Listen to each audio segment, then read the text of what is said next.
하나님 말씀은 사도행전 22장 1절에서 11절입니다. 사도행전 22장 1절에서 11절입니다. 사도행전 22장 1절에서 11절. 사도행전 22장 1절에서 11절. 우리 같이 함께 합독하겠습니다. 부형들아, 내가 지금 여러분 앞에서 변명하는 말을 들으라. 그들이 그가 히브리 말로 말함을 듣고 더욱 조용한지라 이어 이르되, 나는 유대인으로 길리기아 다소에서 났고 이 성에서 자라 가말리엘의 문화에서 우리 조상들의 율법에 엄한 교훈을 받았고 오늘 너희 모든 사람처럼 하나님께 대하여 열심히 있는 자라. 내가 이 돌을 박해하여 사람을 죽이기까지 하고 남녀를 결박하여 옥에 넘겼노니 이에 대제사장과 모든 장로들이 내 증인이라. 또 내가 그들에게서 다메섹 형제들에게 가는 공문을 받아 가지고 거기 있는 자들도 결박하여 예루살렘으로 끌어다가 형벌을 받게 하려고 가더니 가는 중 다메섹에 가까이 갔을 때에 오정쯤 되어 호련히 하늘로부터 큰 빛이 나를 둘러 비치매 내가 땅에 엎드러져 들으니 소리 있어 이르되, 사울아 사울아 내가 왜 나를 박해하느냐 하시거늘 내가 대답하되, 주님 누구시니까 하니 이르시되, 나는 내가 박해하는 나사렛 예수라 하시더라. 나와 함께 있는 사람들이 빛은 보면서도 나에게 말씀하시는 이의 소리는 듣지 못하더라. 내가 이르되, 주님 무엇을 하리이까? 주께서 이르시되, 일어나 다메섹으로 들어가라. 내가 해야 할 모든 것을 거기서 누가 이르리라 하시거늘 나는 그 빛의 광채로 말미암아 볼 수 없게 되었으므로 나와 함께 있는 사람들의 손에 끌려 다메섹에 들어갔노라. 아멘. 오늘은 부형들아 들으라 라는 제목의 말씀으로 함께 은혜를 나누겠습니다. 사도 바울은 3차 전도 여행을 마무리 짓고 있습니다. 바울은 1차, 2차 전도 여행에서 많은 고난을 당했는데 이제 3차 전도 여행이 끝이 거의 이제 마지막으로 가고 있는데 3차 전도 여행 때 바울은 안디옥 교회로 다시 복귀하지 못합니다. 예루살렘에는 이 3차 전도 여행 때 이 환란이 기다린다라는 예언을 들었지만 바울은 고난이 기다리는 예루살렘으로 향하였습니다. 자신의 사명을 다하기 위해서 죽을 각오도 되어 있었습니다. 예루살렘에 도착해서 야고보와 장로들의 말에 따라서 정결의식을 하는 4명의 사람들과 함께 성전에 있었습니다. 모든 비용을 다 바울이 지불했습니다.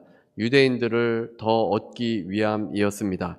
그런데 의식이 다 끝나갈 때쯤에 에베소에서 온 유대인들이 바울을 알아보았습니다.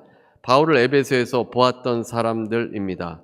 예루살렘에 절기를 지키러 왔다가 성전에 바울이 있는 것을 보게 된 것입니다. 바울이 이스라엘과 율법을 비방하였고 이방인을 성전에 데려가서 더럽게 했다라고 이 사람이 소문을 퍼뜨리면서 이 사람들을 동요해서 사람들이 바울을 붙잡았습니다. 사실이 아니었지만 거짓을 퍼뜨려서 선동하게 된 것입니다. 온 성이 소동하였습니다. 바울을 잡아서 성전 밖으로 끌고 나갔습니다. 이렇게 시끄러워지자 천부장이 이 소식을 듣고 군인들을 급파하였습니다. 사람들이 바울을 때리고 있었는데 만약 군인들이 늦게 출동했더라면 바울은 죽고 말았을 겁니다. 로마 군인들에 의해서 바울은 보호를 받아서 영내로 들어갔습니다. 천부장은 왜 이 소요가 일어났는지를 알고자 했지만 제대로 말해주는 사람이 없었습니다. 천부장은 바울을 이제 막사 안으로 들어가게 했습니다. 바울이 영내로 들어갔을 때 천부장에게 헬라어로 말을 걸었습니다. 유창한 헬라어로 말을 했습니다. 그때 천부장은 깜짝 놀랐습니다. 바울이 예전에 소요를 일으킨 애굽인으로 생각했던 겁니다. 그런데 이 유창한 헬라어를 듣고 놀라게 된 것입니다. 바울은 자신의 고향이 다소이고 자신은 유대인인데 다소가 고향이라고 했습니다. 그리고 바울은 이제 유대인들에게 말을 하게 해달라고 했습니다. 바울은 천부장의 허락을 받아서 그곳에 모인 사람들에게 이야기합니다. 이곳에 모인 사람들은 어떤 사람들입니까? 방금 전까지만 해도 바울을 붙잡아서 때리던 사람들이고 바울을 죽이려고 했던 사람들입니다. 바울은 죽을 뻔한 위기를 겪었음에도 이 회중들에게, 이 군중들에게 전할 말이 있었습니다. 바울은 이미 죽기를 각오한 사람입니다. 예언을 들어서 예루살렘의 고난을 예상하고 있었습니다. 그렇기 때문에 두려움에 떨지 않았습니다. 자신을 죽이려고 했던 사람들을 피하지 않았습니다. 보통 사람들 같으면 그냥 간신히 살아난 것으로만으로도 안심하며 피하려고 하지 않겠습니까? 그러나 바울은 다시 군중들을 만나서 이야기하려고 합니다. 바울의 이야기가 3절부터 시작됩니다. 어떻게 이야기하고 있습니까? 3절입니다. 나는 유대인으로 길리기아 다소에서 났고 이 성에서 자라 가말리엘의 문화에서 우리 조상들의 율법에 엄한 교훈을 받았고 오늘 너희 모든 사람처럼 하나님께 대하여 열심히 있는 자라. 바울은 길리기아 다소 태생입니다. 어릴 때 태어나기는 다소에서 태어났는데 이제 예루살렘으로 와서 가말리엘 문화에서 교육을 받았습니다. 10대 나이에 예루살렘에 오게 된 것입니다. 다소에서 기초 회당 교육을 받고 이제 율법 교육을 받기 위해서 예루살렘으로 온 것입니다. 그래서 예루살렘에서 자랐는데 바울이 이렇게 예루살렘을 이야기하는 것은 지금 예루살렘에 사는 사람들과 연고가 있음을 밝히고 있습니다. 이 화가 난 군중들, 그 사람도 다 예루살렘 출신들이 대부분 아닙니까? 그러니까 그 사람들에게 이야기를 하려고 이제 예루살렘을 이야기한 겁니다. 우리가 누군가 메릴랜드에서 자랐다고 하면 우리가 좀 친근감이 느낄 겁니다. 그래서 다른 주보다는 메릴랜드나 볼티모어 출신이라고 하면 훨씬 더 가깝게 느껴집니다. 바울은 조금이라도 군중들이 마음을 열어서 자신의 이야기를 듣도록 했습니다. 그리고 그곳에 모인 사람들이 율법을 중시하는 사람들이었는데 자신도 예루살렘에서 율법 교육을 받아서 하나님께 열심히 있는 자라고 했습니다. 가말리엘이라는 이름이 언급되는데 그는 유명한 율법사입니다. AD 1세기에 활동했던 랍비인데 큰 영향력을 끼치며 존경을 받아온 사람입니다. 특히 유대인들이 수여한 최고의 명칭인 라반으로 불리는 7 랍비들 중에 한 사람이었고 특별히 가말리엘에게는 율법의 미라는 별도의 호칭이 있을 정도였습니다. 이 유명한 랍비 밑에서 배웠다면 바울은 당대의 어떤 율법사보다 탁월하며 그 어떤 정통 유대인보다도 뛰어난 사람이었을 겁니다. 그래서 유대교에서 정말 장래가 촉망받던 그런 청년이었습니다. 바울의 그 당시 이름은 사울입니다. 예수 믿는 사람들을 박해해서 죽이기까지 하고 남녀를 결박해서 옥에 넘기기까지 했습니다. 바울은 철저히 기독교를 반대하고 옥에 가두는데 앞장섰던 사람입니다. 그것이 하나님의 일이라고 생각했습니다. 교회를 잔멸하기 위해서 어떤 사람보다도 열심히 있었던 사람이고 앞장섰던 사람입니다.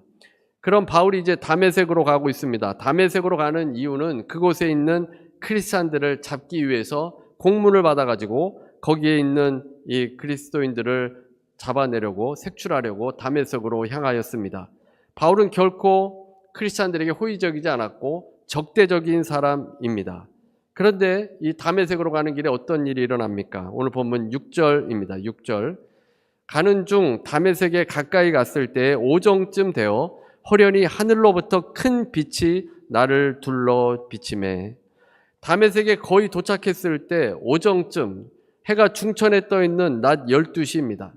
그런데 햇빛보다도 더 강한 빛이 하늘로부터 바울에게 내려와서 둘러 비쳤습니다.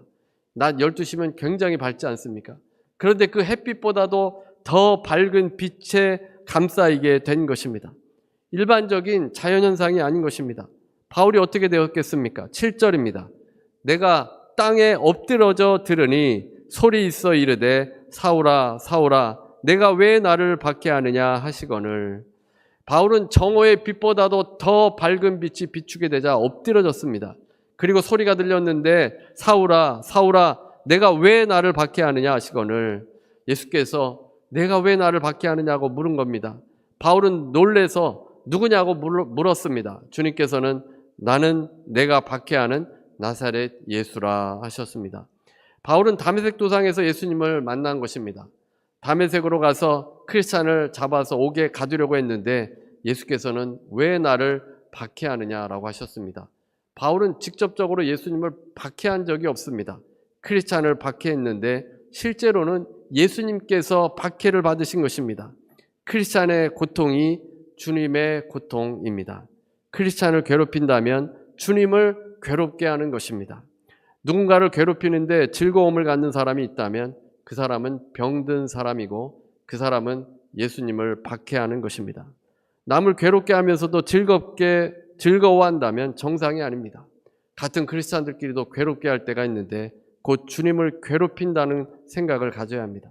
박해 속에서 주님께서도 함께 고통을 당했습니다. 그런데 9절에 이렇게 말씀합니다. 나와 함께 있는 사람들이 빛은 보면서도 나에게 말씀하시는 이의 소리는 듣지 못하더라. 바울은 땅에 엎드려졌고 주님의 음성이 들렸습니다. 바울은 그 현장에 혼자만 있었던 것이 아닙니다.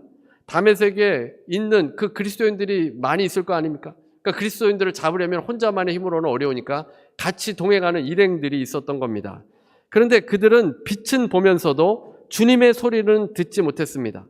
이 똑같은 상황을 사도행전 9장 7절에서도 증언하였습니다. 사도행전 9장 7절입니다.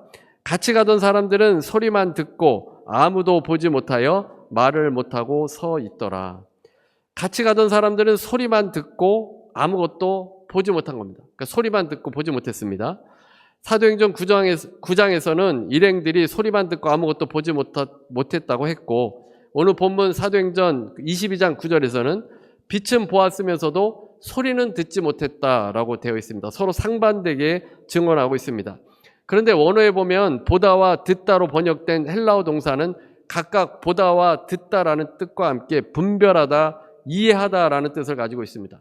그러니까 바울의 일행들이 뭔가 빛을 본 것 같지만 그 빛이 주님의 빛임을 알지 못했다는 뜻입니다. 사도행전 9장 7절은 소리는 들었지만 그 소리가 주님의 소리인지는 그들이 깨닫지 못하고 이해하지 못했다, 이것을 강조하고 있는 것입니다.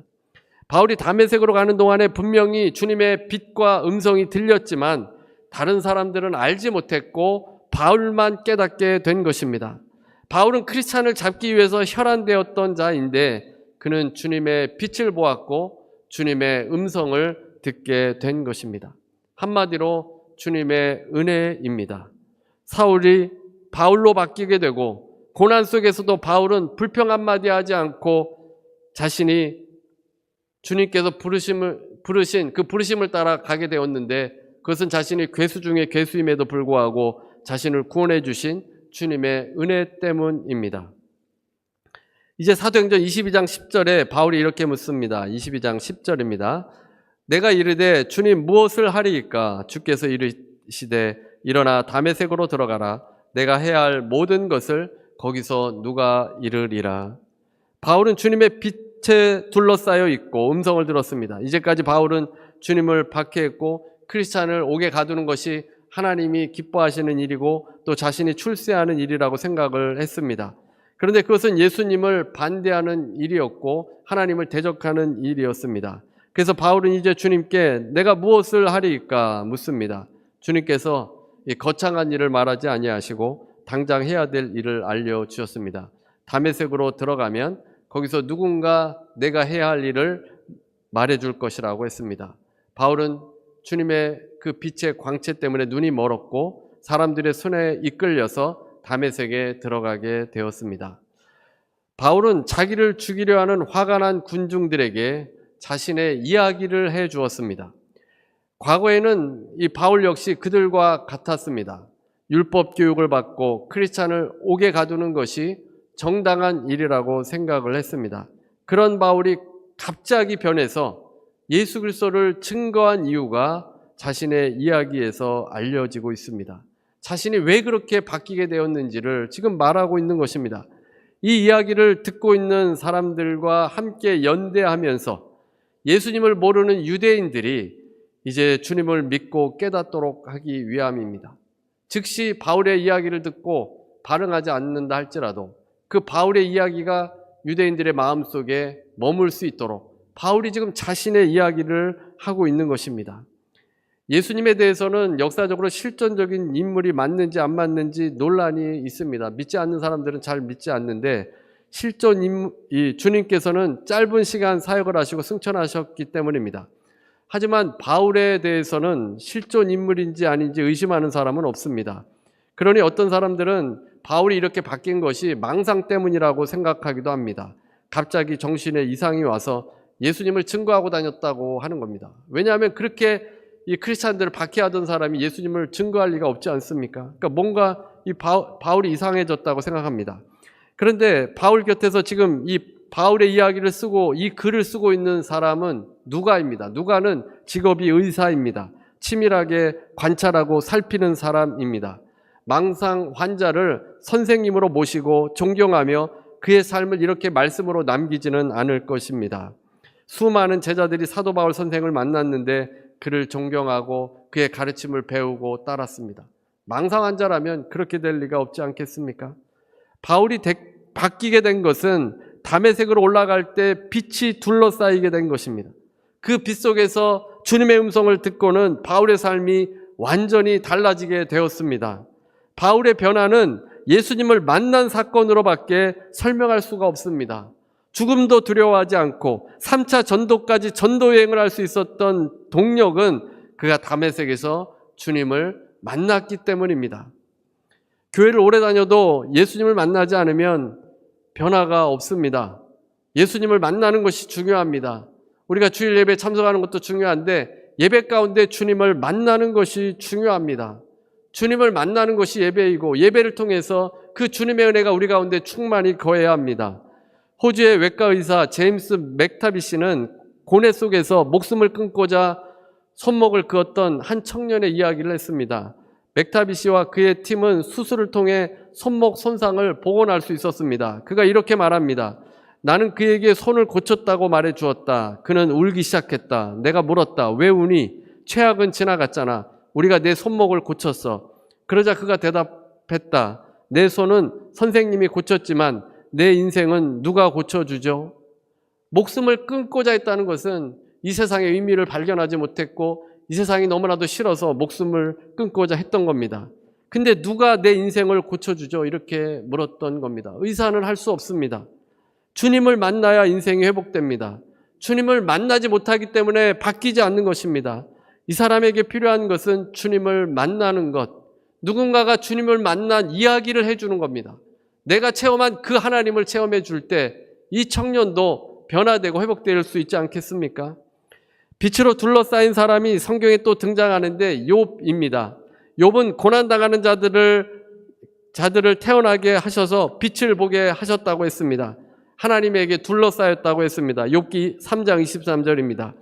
하나님에게 둘러싸여 길이 아득한 사람에게 어찌하여 빛을 주셨는고, 바로 앞부분에서 고난당하는 자에게 빛을 주신다고 했습니다. 하나님께서 빛으로 이 욥에게 둘러싸이도록 해주셨습니다. 하나님께서는 주님의 택하신 자들을 빛으로 둘러싸이도록 해주십니다. 그런데 욥은 그 빛을 원망했습니다. 길이 아득한 사람, 즉 미래가 없는 자에게 왜 빛으로 감싸셨는지를 하소연합니다. 욥의 고난을 생각하면 그럴 만도 할 것 같습니다. 친구들이 욥이 입을 열기 전에는 욥을 위로하고 곁에서 아무 말 없이 곁을 지켜주었습니다. 하지만 이제 욥이 입을 열면서 불평을 하자 친구들은 욥을 공격하고 비방하고 물어뜯었습니다. 그 이유는 욥이 자꾸 하나님을 원망하고 하나님이 고난 제공의 원인자라고 하니까 욥의 친구들이 그렇게 과격하게 말한 것입니다. 하나님은 좋으신 하나님인데 하나님이 의인을 벌할 리가 있겠느냐? 네가 죄가 있어서 벌을 받는 것이다. 이렇게 친구들이 말하는 겁니다. 욥은 하나님이 왜 자신에게 이 고난을 주셨는지 알지 못했다고 했습니다. 그래서 친구들이 내 죄 때문에 그런 것이고 하나님은 좋으신 하나님이시다. 이렇게 말하는 겁니다. 사실 욥의 친구들은 그렇게 나쁜 친구들이 아닙니다. 욥이 동방의 의인이기 때문에 유유상종이라고 하지 않습니까? 욥의 친구들도 분명 좋은 친구들이었을 겁니다. 그런데 욥이 하나님 때문에 고난당한다고 하니까 발끈한 것입니다. 욥의 고난은 어떻습니까? 욥의 고난은 고난당하는 모든 사람을 대표하는 고난입니다. 욥의 이야기는 고난당하는 사람들에게 연대하는 고난을 함께 하도록 말씀해 주고 있는 겁니다. 욥기 3장 14절입니다.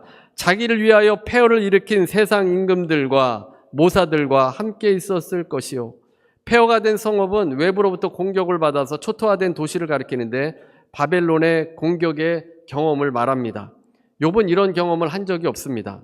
또 노예를 부리는 감독관의 다그치는 소리가 없다라는 말이 있는데 애굽 생활을 환기시킵니다. 욥의 경험이 아닙니다.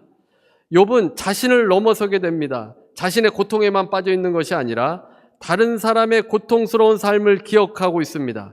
고통당하는 사람들과 함께 연대하고 있습니다. 고난의 의미에 대해서 하나님께 묻고 있는 것입니다. 욥의 이야기는 욥의 고난으로 그치는 것이 아니라 한 사람의 이야기로 그치는 것이 아니라 고난당하는 사람들과 함께 연대해서 그 이야기를 통해서 힘을 얻고 다시 하나님을 바라보게 하는 힘이 있는 것입니다. 주님의 빛이 욥을 둘러싸서 그는 불평했지만 욥 자신의 이야기를 통해서 수없이 많은 고난당하는 자들이 그 말씀을 읽고 위로받고 힘을 얻게 됩니다. 참으로 희한한 것은 욥이 당하는 고난을 읽고 있는데 내가 위로를 받게 됩니다. 고난당하는 사람의 누군가의 이야기를 들으면 우리는 그 이야기를 들으면서 힘을 얻게 된다는 것입니다.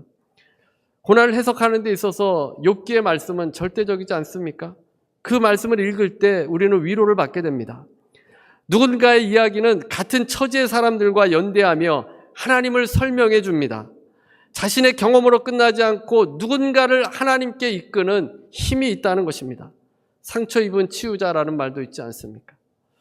여러분에게는 누군가와 연대할 수 있는 이야기가 있습니까? 하나님을 만나야 그런 이야기가 생기지 않겠습니까? 그 이야기가 있다면 강력한 힘을 발휘합니다. 체험이 있는지를 묻고 있는 것입니다. 하나님을 만난, 하나님의 음성을 들었던 그런 체험이 있습니까? 누구와 이야기를 나눌 수 있는 나의 그 체험의 이야기가 있느냐는 겁니다. 그런데 주님께서 말씀하셔도 듣는 사람이 있고 듣지 못하는 사람들이 있습니다. 바울은 주님의 음성을 알아들었지만 바울 주변에 있던 사람들은 알아듣지 못했습니다. 바울은 빛을 보았지만 그 일행들은 그 빛을 보지 못했습니다. 그 빛이 어떤 빛인지, 그 음성이 어떤 음성인지를 알지 못했다는 것입니다. 사무엘도 주님의 음성을 처음 들었을 때는 알지 못했습니다. 사무엘상 3장 4절에서 20절에 나오는 말씀입니다. 사무엘은 성소에서 살았는데 사무엘상 3장 거기 4장 20절에 보면 사무엘은 성소에 살고 엘리를 섬겼는데 하나님의 전 안에 누워있을 때 하나님께서 사무엘을 불렀습니다. 사무엘상 3장 4절 5절입니다. 3장 4절 5절 여호와께서 사무엘을 부르시는지라 그가 대답하되 내가 여기 있나이다 하고 엘리에게로 달려가서 이르되 당신이 나를 부르셨기로 내가 여기 있나이다 하니 그가 대답하되 내 아들아 내가 부르지 아니하였으니 다시 누우라 하니라. 3번이나 사무엘에게 지금 음성이 들린 겁니다. 근데 그 음성이 하나님의 음성인데 어떻게 들렸냐면 엘리 제사장이 자신을 부르는 것으로 생각한 것입니다. 그러니까 하나님의 음성이 여러분에게 들릴 때 사람이 여러분을 부르는 것처럼 들릴 수도 있다는 겁니다. 그래서 엘리는 이 현상을 하나님께서 부른 것으로 이해해야 한다라고 사무엘에게 알려주었습니다. 3번 음성이 들렸을 때 이 사무엘이 몰라서 엘리에게 달려갔는데 엘리가 이것은 하나님의 음성이니까 하나님의 음성으로 받아들이라고 한 것입니다. 그래서 4번째 하나님이 부르실 때 사무엘은 적절하게 반응했습니다. 하나님의 음성이 들려질 때 처음에 사무엘은 분별하지 못했습니다. 하나님의 음성으로 인식하지 못한 것입니다.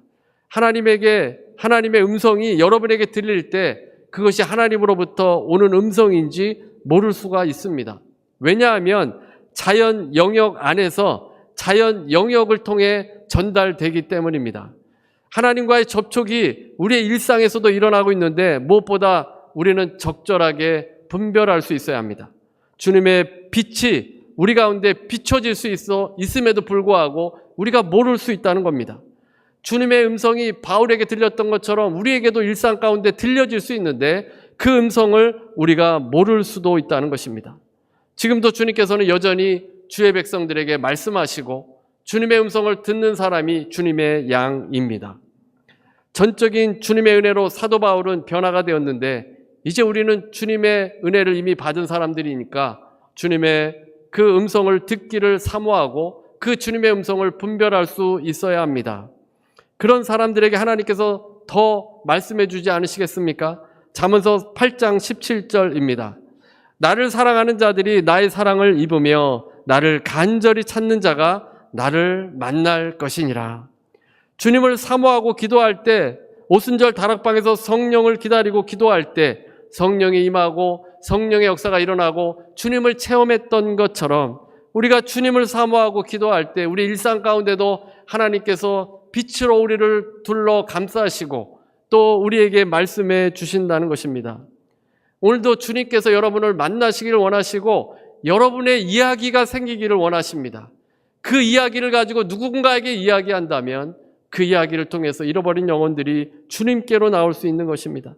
여러분의 이야기가 누군가와 연대하고 서로 공감하고 하나님을 증거할 때 그 사람이 그것을 받아들이고 예수님을 믿을 수 있게 되어집니다. 먼저는 여러분이 주님을 체험해야 합니다. 주님을 만나야 하고 주님의 음성을 들어야 합니다. 그래야 이야기가 생기지 않겠습니까? 여러분 모두가 주님을 체험하시고 그 음성을 들음으로 인해서 여러분의 이야기로 증언하시는 여러분 모두가 되시기를 주님의 이름으로 축원합니다. 우리 함께 성찬을 하도록 하겠습니다.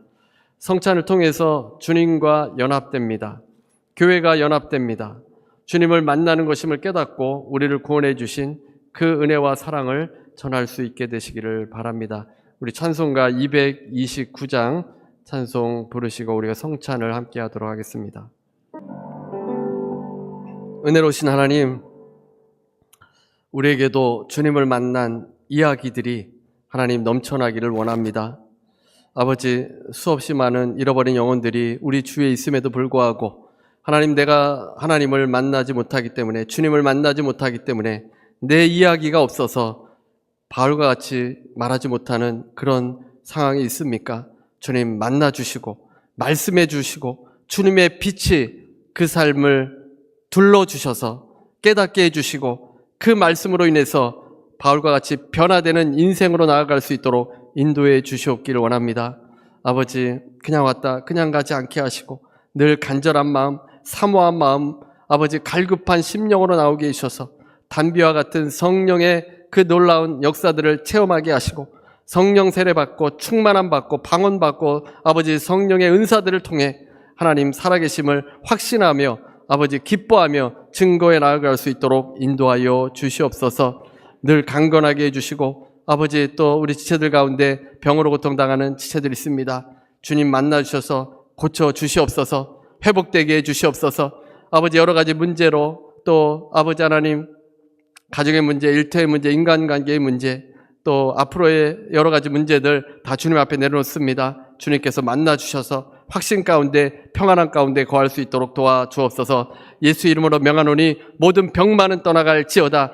예수 이름으로 명하노니 연약한 부분들은 강건하게 될지어다. 예수 이름으로 명하노니 통증은 떠나갈지어다. 예수 이름으로 명하노니 흑암의 세력은 가정과 일터에서 떠나갈지어다.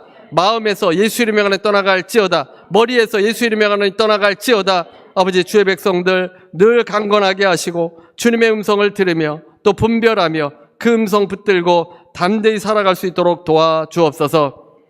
지금은 우리 주 예수 그리스도의 무한하신 은혜와 아버지 하나님의 극진하신 사랑과 보혜사 성령님의 교통하시고 내주하시고 충만케 하심이 오늘 함께 예배드리는 모든 성도들 위해, 개인, 가정, 일터 위에, 주님을 만나 우리의 이야기로 전하는 모든 성도들 위해 지금부터 영원토록 함께 있을지어다.